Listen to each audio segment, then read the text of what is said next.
Are you or your loved one over 65? And are you wondering if they are getting closer to death?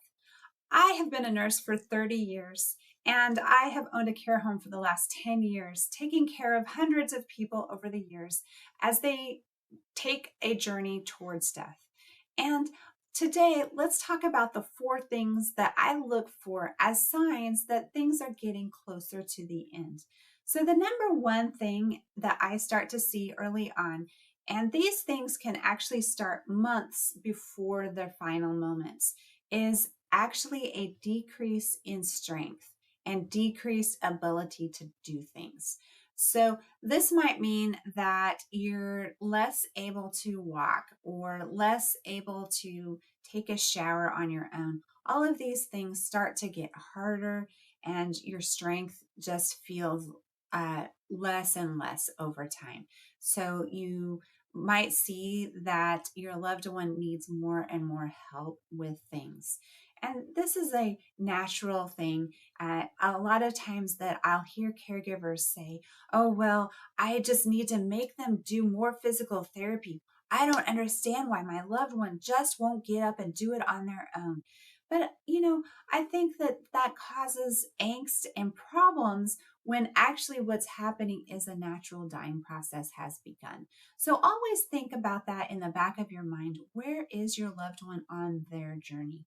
And sometimes physical therapy and extra help getting strength back can be a good thing. And sometimes it just means that we've started that process towards dying, and there's not really anything we can do to stop that process, depending on their other health conditions. And then number 2 is that I see people sleeping more, and their number of hours of sleep gets to be more and more. And this is one of the things that I really listen to and pay attention to when somebody says, I don't understand, my loved one is sleeping like 20 hours a day. And that, when I hear that, that's a big warning bell to say, oh, we maybe need to bring in hospice. It's getting to be time where we start thinking about comfort over care. And yes, there can be other reasons that people are staying in bed all the time.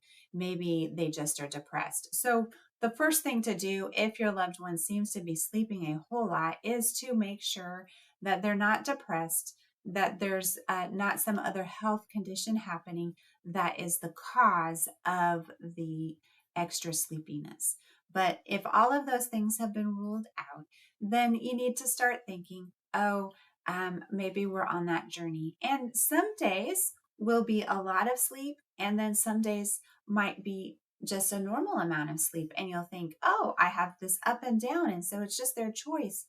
But really, what I've seen is that you have good days and you have bad days, and they'll go back and forth over time, and till over time what happens is that you'll have more bad days than good days. So make sure that you enjoy those good days, because the amount of sleep will continue to get more and more as time goes by in the natural dying process.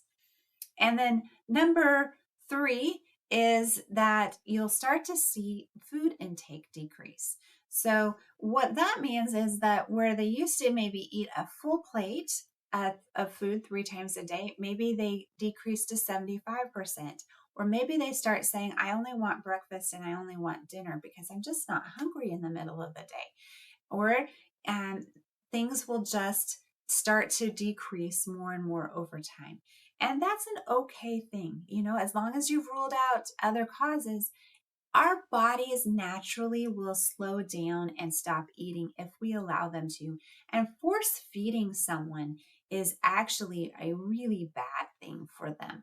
And that was one of the biggest frustrations that I had when I used to work in care facilities, is that as people were losing weight, we would have to give them extra food and supplements, and there was this big push to not let people decrease their eating because that was bad, and the state might come in and think we were a bad facility. When in reality, what was happening for most of those people was the natural, over time, food decreases, the interest in food decreases, they're not feeling hungry, And if we let that process happen naturally, then death can be a very non-violent, quiet thing that happens. We don't have to end up in the hospital hooked up to lots of tubes in the dying process if we just let things occur naturally. Number 4 is the biggest warning sign, and that is a decrease in fluids. So, as a biggest warning sign, I mean, once you've been seeing all of those other things happen, person is sleeping really most of the day now, they're not eating much, and now they're not drinking. That should be a big warning sign to say we're getting close to death. And so, as it is usually the last thing to go away. The sleep will increase, but they'll still wake up to drink and eat until towards the very end. And then food will stop first, usually. They won't be hungry, but they'll still drink because their mouths will still feel dry.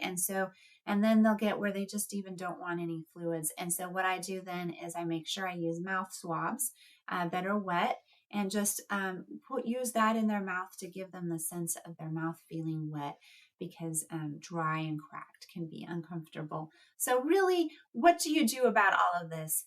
Do we go and get a tube feeding? Do we go and get IVs? Come on, there's got to be something we can do to cure all of these problems. And really the cure is to say, I understand where you're at in this process, mom or dad or loved one, and I'm okay with it. And what can I do to make you comfortable? And that is the best thing you can do for your loved one, is to step back and say, just be comfortable. What can I do to help you? You want sugar? You want cake? Let me get you some cake. Give them their favorite foods. Let them drink their favorite things and let them sleep. And then death can be a natural occurrence instead of something that you need to be stressed about and anxious about. We can't cure it. God tells us that we're all going to die, and then we all get to go to heaven if we believe in Him. And so it's a win for your loved one who's Christian. It can be a wonderful solution to when there's so much suffering. Sometimes towards the end of life, sometimes people who have advanced cancers or advanced disease processes, I will hear from those patients who don't have dementia say, I just want to go. This is miserable here. And so we need to learn to respect that. You know, we can't cure everything. We've got to let people be on the journey that God has given them. And so if you want to hear more about how to care for your loved one, check out my video, and I will look forward to seeing you there.